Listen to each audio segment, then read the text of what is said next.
contains texts, contains manuscripts, fragments of manuscripts that were copied from, let's say, the 9th century to whatever, to the 19th century, you know, to 1896 until Solomon Schechter went there and took everything out, and took most of the stuff out. But the earliest Geniza fragments, and again, some people will say that they're Geniza fragments of an earlier period, but you know, the material starts around the 9th century, is more abundant in the 10th century, and of course, most of the material is 11th, 12th, 13th century. So this is much too young to go back to late antiquity, and I have a methodological problem of what do I do with this material, which clearly is being copied in the Middle Ages.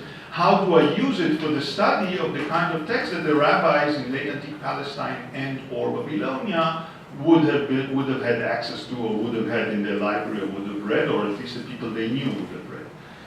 So one of the things I do, I look for the earlier fragments. And of course in the Geniza, as you probably know, parchment tends to be earlier, so parchment more or less went out of use in the 11th century.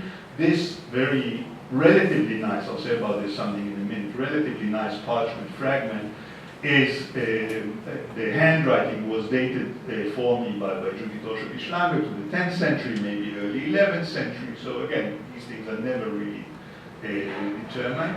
You can see one of the things I'm trying to see is even the quality of the writing, the quality of the parchment. I won't go into this in great detail, but you can see the hole here. And the hole was there, of course, before the text was inscribed, because the text jumps over it. So this is a hole that the parchment had. And of course, we know this if you know how parchment is being produced. Sometimes it doesn't have holes. Of course, you wouldn't use something like this for a Torah scroll or for a really nice manuscript. So these are more or less leftovers. They're not the lowest quality. I've seen much lower quality, but this is certainly not a deluxe edition of astrological manuscript. You also see on the hair side, you see on the top left all the places where the lamb or goat lost its hair. So you see this, the parchment was not really fully smooth, so it's not a very high quality parchment.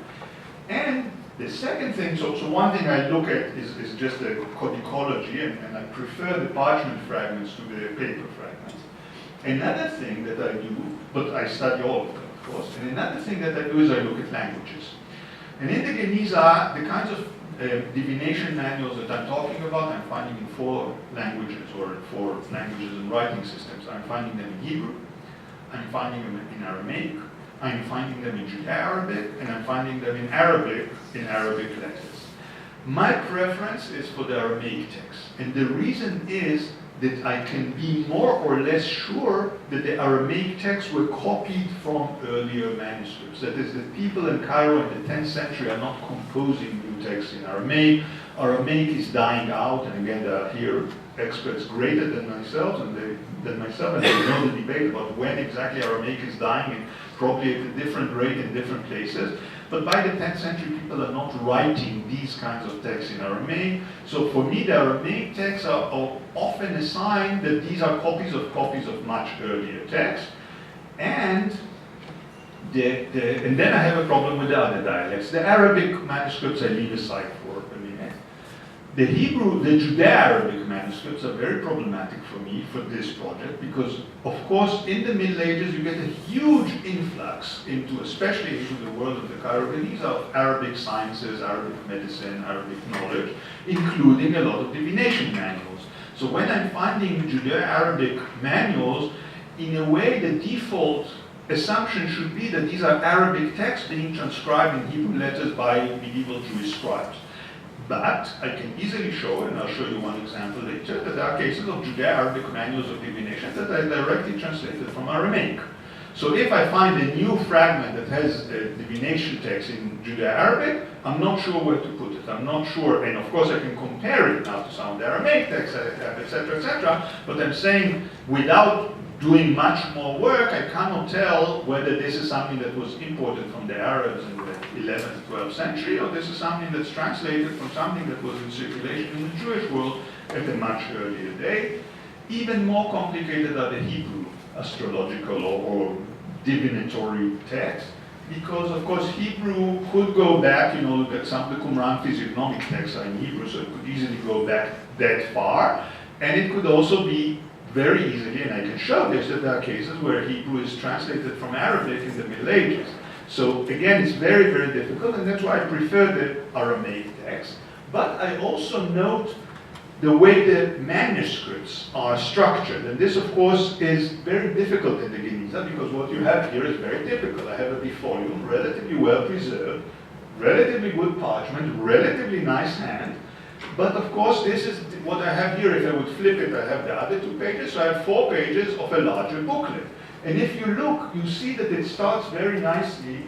First of all, there's like a vakat here, so you see, and then Taleh Nisan, he explains the correlation between the zodiac signs and the Hebrew ones. And he goes on and he explains some more, and the text, if you flip it over, it goes on the other side. Then there are some pages missing, and then we get this Aramaic text, which deals with weather prognostications, and this is actually very relevant for us today, because this tells you how to foretell the weather from the for the whole year, from the weather conditions on 4 days in Tishrei, very, very soon, the 11th to the 14th of Tishrei. And of course, this is a very Jewish text, right after Yom Kippur, right before Sukkot. So if you look at the days, and if it's rainy on the first of these and it's very sunny on the other 3, it means that the year will be this. And if there's more wind on the second day than on the other days, it means that the year will be that. So you can sort of foretell the weather for the whole year from observing these 4 days.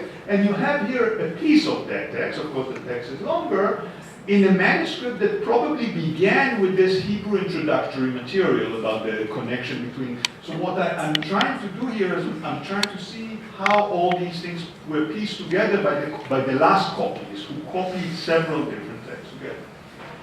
Here I should mention one more thing. A lot of this work was already done by Raimond Bleichton. So most of you know Raimond Bleichton, his excellent book, Astrologumna Iudaica.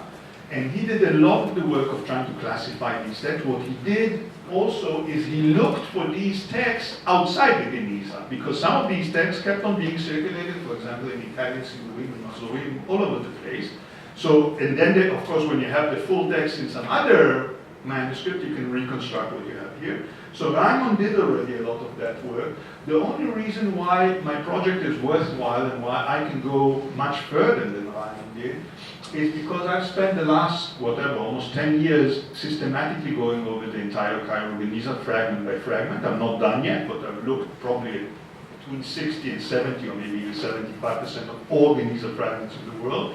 My main interest was magic, and you heard a little bit about this before, but I also kept an eye for all these texts. So for example, a text like this is a fragment that Raimond knew, but when he talks about this Aramaic text, he says its structure is not clear, because all he had are these 2 pages from that Aramaic text. I found this Aramaic text in another 2 fragments that Raimond didn't have, and now I can reconstruct this whole Aramaic small text of divination, and that's why I can tell you that it's based on prognosis from 4 days in Tishrei, and I can tell you basically the translate for you the whole text.